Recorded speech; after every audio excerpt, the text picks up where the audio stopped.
Magandang araw po sa inyong lahat mga kababayan at welcome back. Dito po sa PNR at ito nga mga karibin natin pinaiikot lang. Senado nagulat, malaki ang pondo, walang alam. Yan mga kababayan, patungkol po riyan ang ating alamin at bibigyan ng komento ngayong araw na ito. Pero bago pong lahat, kung bago ka pa lang at di pa po nakapag-subscribe sa ating munting channel, please don't forget to subscribe at palike na rin po ng video ito. Maraming salamat po at eto na nga, simulan na po natin to. Sawa na ang bayan ko sa maglakaw ng tao.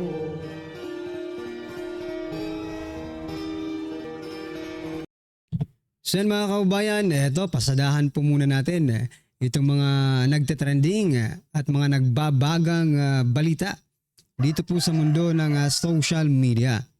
Eto mga karibin natin talagang mismong ito pinaiikot lang mga kababayan or paikot-ikot lang. Eto pakinggan po natin itong statement ni or speech, no? Interview po ito no? Ni President Bongbong Marcos Jr. At palakpakan din po natin si Miss Eden Santos Suarez ng Net25. Dahil po sa kanyang lakas ng loob na mag-follow up question dito po kay President Bongbong Marcos Jr. Mga kababayan, ito po ay patungkol sa impeachment laban kay Vice President Sara Duterte. Dito natin makikita na I think walang isang salita si President Bongbong Marcos Jr. Ito po, pakinggan po natin to. Tawag kong kaalyado ko sa House of Representatives, wala sa kanila ang nag-file. But they signed it, sir. How? But they signed it. Because it's already there. Nandyan Ano pang gagawin nila? And there was a very clearly a large bloc in Congress, at least 215, who wanted to sign the impeachment. They did not file a case because I asked them not to. So yun mga kababayan, take note. Hindi sila nag-file ng case, impeachment complaint or case laban kay former President ay kay Vice President Sara Duterte dahil pinag-utos ni PBBM na wag silang kaso, no? Wag silang maghahain ng impeachment complaint. Sinungaling talaga Bakit? No? Ito, pakinggan po natin kung bakit.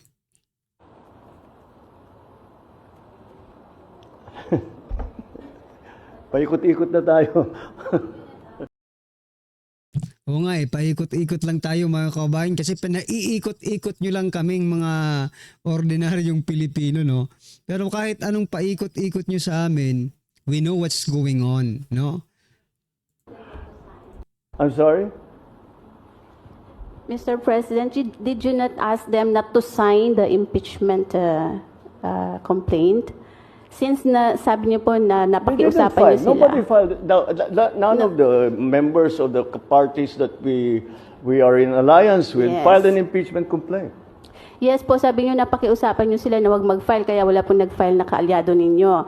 Hindi niyo rin po ba sila napakiusapan na wag mag-sign dun sa itinransmit sa Senado Ay, para wala sa na akong pakialam doon. Tapos na, it's already. Wala. Hindi pwede yan. Hindi pwede yung reasoning na yan. Sinabihan mo silang wag mag-file ng case. Doon sa pag-sign, hindi mo sila sinabihan wag kayong mag-sign. Diba? Sa paghain, sinabihan mo silang wag maghain. Pero sa pag-sign, hindi mo sila makontrol. Ano yun? Already in the House. That's the House. That's the House. Yung congressman ang magde-decide kung ano yung gagawin niya. Congressman daw ang magde-decide kung anong gagawin niya. Pero kinontrol mo yung mga congressman na wag mag-file ng kaso or impeachment complaint against Vice President Sara Duterte. Sino? Sino ang niloloko nyo ngayon? Diba? Huli. Thank you, Miss Eden Santos Suarez of Net25. Palapakan po natin. Huli po. Si Mr. President dito mga karibyo natin, no? Huling-huli po ang kanilang mga pagsisinungaling eh. Dahil pananagutan nga ng Sige, House palusot of pa mo, Representatives yan. You Pananagutan daw ng House of Representatives. Kung gano'n yung pagpapile ng case, di ba pananagutan din nila yon? Pero kinontrol mo sila at sinabihan mong huwag kayong mag-file ng case, di ba? So, what is the difference of filing a case and signing sa impeachment complaint, mga kaubayan? Anong pagkakaiba nun? Plano talaga ninyo eh.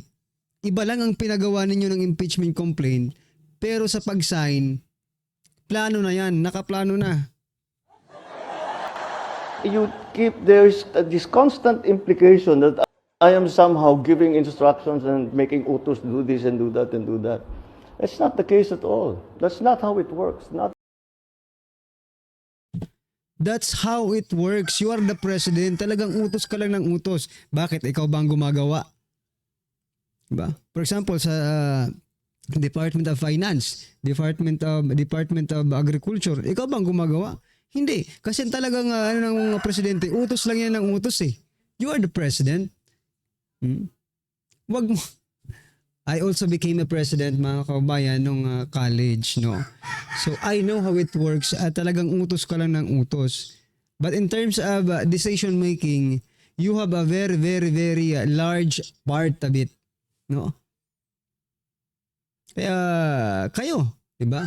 Kayo mga nanonood, naging student council din po kayo, diba? Oh, at alam natin na ang presidente, medyo ano lang yan eh, sa decision making po yan. Pero yung you're the president, you can't command the HOR, diba? The House of Representatives. Hindi na tayo maniniwala dyan, mga kaubayan. Bistado na. Ano po ang inyong opinion dyan? I-comment nyo na lang po, mga karbi natin. Okay? Eto pa, pag-usapan din po natin. Ito po yung sinasabi natin sa thumbnail, no, na Senado nagulat, malaki ang pondo, walang alam. Ito po yun, mga kabayan, sapagkat yan po, Senator Amy Marcos. Sabi po ni Senator Amy Marcos, lakihan natin para makita nyo. Sa bilyon-bilyon na binigay namin sa confidential funds ng AFP, PNP, NSC at Office of the President, walang nakakaalam kung sino ang tumutulong sa ICC dito sa Pilipinas. Kita nyo na yan, mga kababayan. Nagpapatawa ba kayo? Kung ayaw nyo lang talagang sumagot, no? Dito sa tanong ni Senator Amy Marcos. PNP Chief Marbel, Torre and Bronner, General Bronner, no? And the Office of the President, how come? Napakalaki po ng Intelligence and Confidential Fund, Confidential Fund and Intelligence Fund ng gobyerno. Bakit hindi ninyo alam? Kung yung kay Vice President Sara Duterte nga, di ba? Eto example lang natin. Kung yung kay Vice President Sara Duterte nga, na 125 million confidential fund, nalaman nyo na may mga code names na ginagamit. Diba? Inimbestigahan ng Kamara. Nalaman nila na may mga code names na ginagamit, no? Ng mga ahente nila. Diba? Yun nga nalaman eh. Na 125 million lang. Bakit hindi ninyo imbestigahan? Diba? Napaka-unfair po ninyo. Ang laki ng confidential fund ninyo, hindi ninyo alam kung sino ang tumutulong sa ICC dito sa Pilipinas. So ano na? Saan na pupunta itong Intelligence and Confidential Fund? Paging, atensyon. House of Representatives, baka gusto nyong imbestigahan ito. Confidential funds din po ito. At mas di hamak, no? Na mas malaki Diyan sa iniimbestigahan ninyong 125 million confidential fund ni Vice President Sara Duterte. Oh, sumagot kayo, House of Representatives. Although this question is not intended sa House of Representatives, but House of Representatives ay magaling mag-imbestiga pagdating po sa confidential fund, no? Paanong hindi ko masasabing magaling, mga kababayan? Ultimo kamote, kamote at piatos na naungkat nila sa confidential fund ni Vice President Sara Duterte. Baka dito, sa sinasabi ni Senator Amy Marcos na confidential fund ng AFP, PNP, NSC Office of the President, marami kayong makalkal na basura. Please investigate. Kaya nyo ba? House of Representatives, nagtatanong lang kung kaya ba nila. But anyway, ano po ang inyong opinion dyan? I-comment nyo na lang. Halata pong meron po silang pinagtatakpan dito, kung baga. Alright? Alright. Ang susunod naman po natin pag-uusapan, eto mga kababayan, eto talaga 12 hours ago po ito from Jamie News, mga karibin natin. Sabi po dito, 29K of 42K barangays cleared from illegal drugs according to PDEA. Agoy.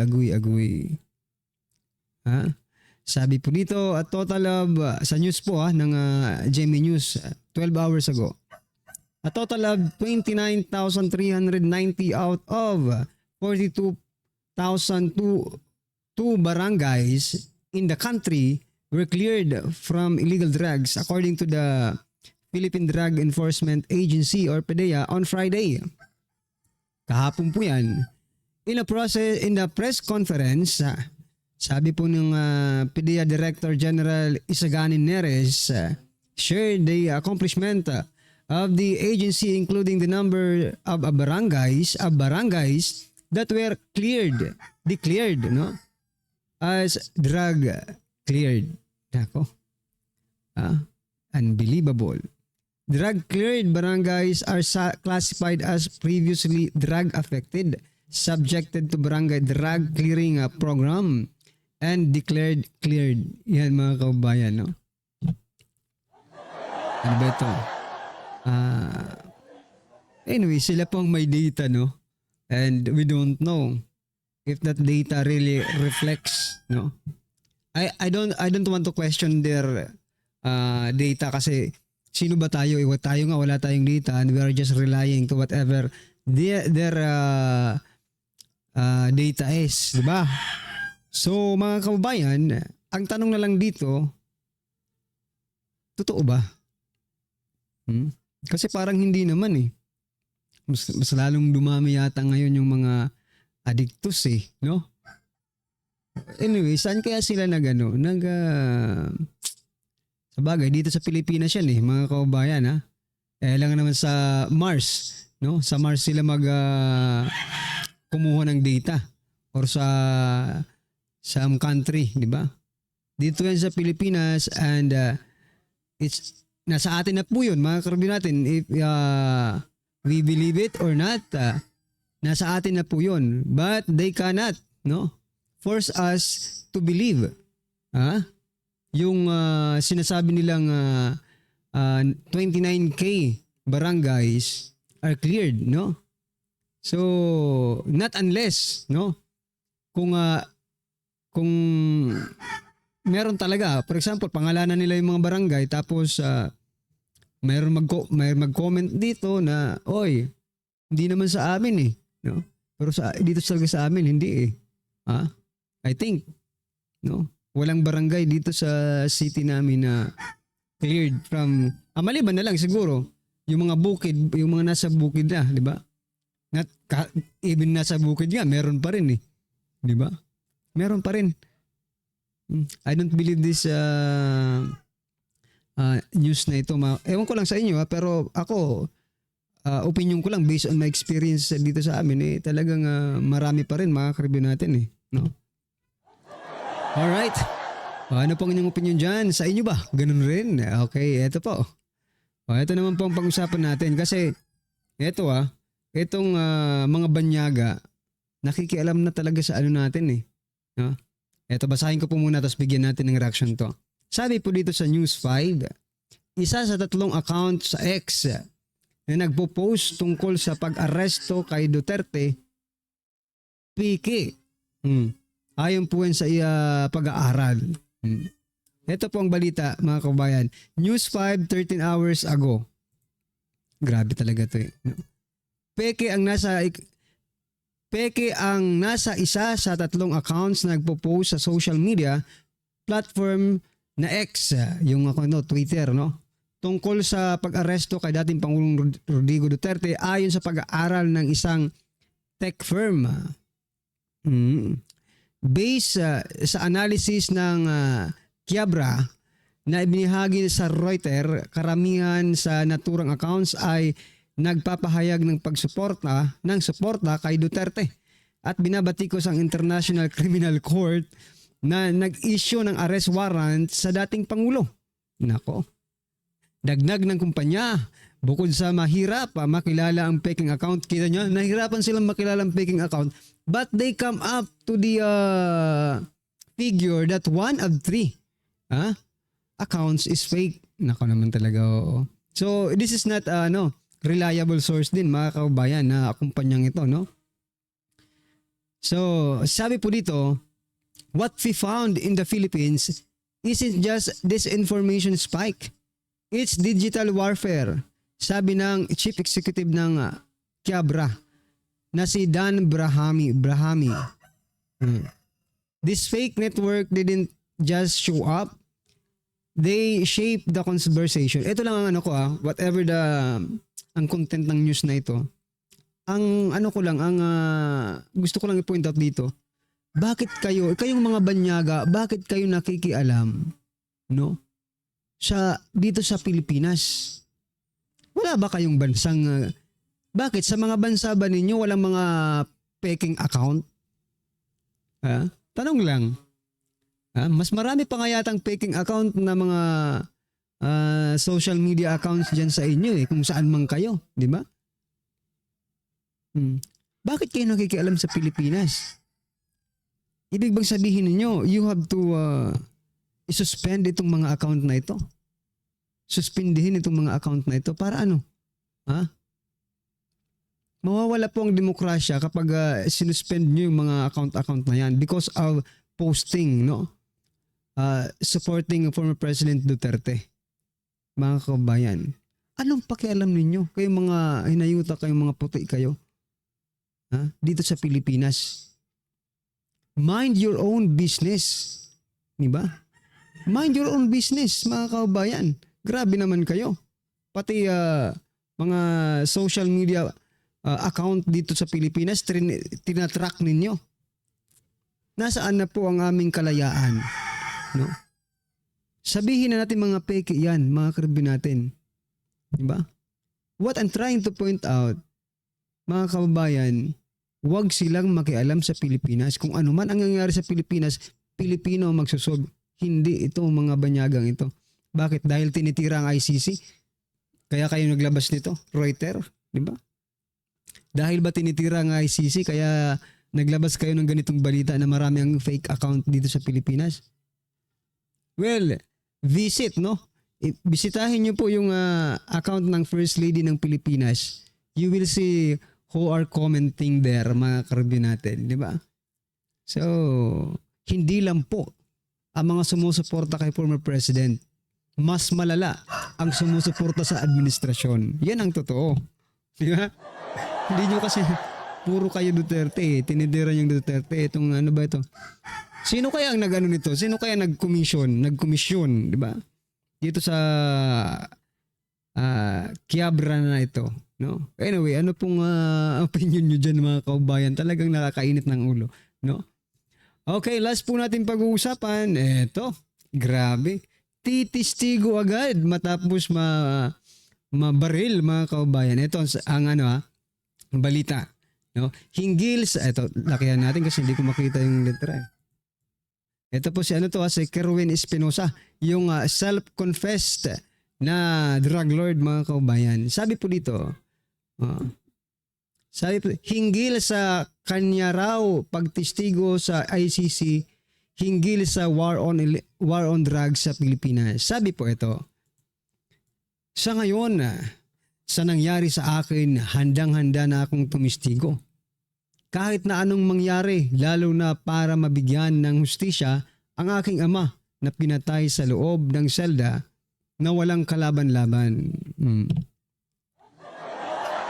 Titistigo sa ICC, mga kababayan, no? Binigyan din ni self-confessed drug lord, yan self-confessed drug lord, na si Alvera Lete mayoral aspirant na si Roland Kerwin Espinosa, na handa siyang tumistigo sa International Criminal Court kaugnay ng mga pulis umanong sangkot sa war on drugs upang mabigyan daw ng hustisya ang kanyang ama. Diba? Kayo ICC mag-isip-isip kayo pag ito talaga ginawa niyong testigo, abay lokohan na ito. Bakit hindi natin masabing lokohan? Mismong taga Alvera Leyte nagsasabi that this man is really, what he is. Tapos kayo, maniniwala kayo ICC? Lokohan na ito, mga kababayan. Ito ang mangyayari dyan. Si Dilima, si Kerwin Espinosa, Trillanes, at yung marami pang iba, Risa Hontiveros, titistigo yan. Diyan sa ICC. Pag itong apat na ito tumistigo, mga kabayan, wala na. Lokohan na ang ICC. Talagang totoo yung sinasabi ng Prime Minister ng Hungary that it is already a political court and not a sabi niya law of court, no? It is already a political court and not a law of court. Well, anyway, ano po ang masasabi niyo dito, mga karabin natin, kung titistigo man itong taong ito? I think wala. Well, anyway, nasa ICC po yan, mga kabayan, kung papayagan po nilang tumistigo itong nayutang ito. Pero, nakaka-inis isipin, no? Na yung mga yung mga pinakulong ni dating Pangulong Duterte, yun din ang gagawin nilang nakitang-kita naman na may mga pagkakamali ito. At sila mismo ay umamin. Di ba? Kung ito, di ba, self-confess ito. Si Trillanes, simula na maupo si Pangulong Duterte, talagang sinisiraan na si Pangulong Duterte. Si Dilima naman, sumayaw sa Bilibid, di ba? Kumanta at sumayaw sa Bilibid, mga kababayan. Tapos si Senator Risa Hontiveros, ganun din, parang si Trillanes din. Lukuhan talaga ito kapag ito sinisimulan na ni Kerwin. Yung iba, malamang sa malamang, maybe tumistigo yan. Well, anyway, mga kababayan, ano po ang inyong reaksyon, opinion patungkol po sa video ito? Comment lang po sa baba para at least alam po natin, mga kababayan, ang inyong opinion. Maraming salamat po. Please don't forget to like the video. Maraming salamat po. Sa ngalan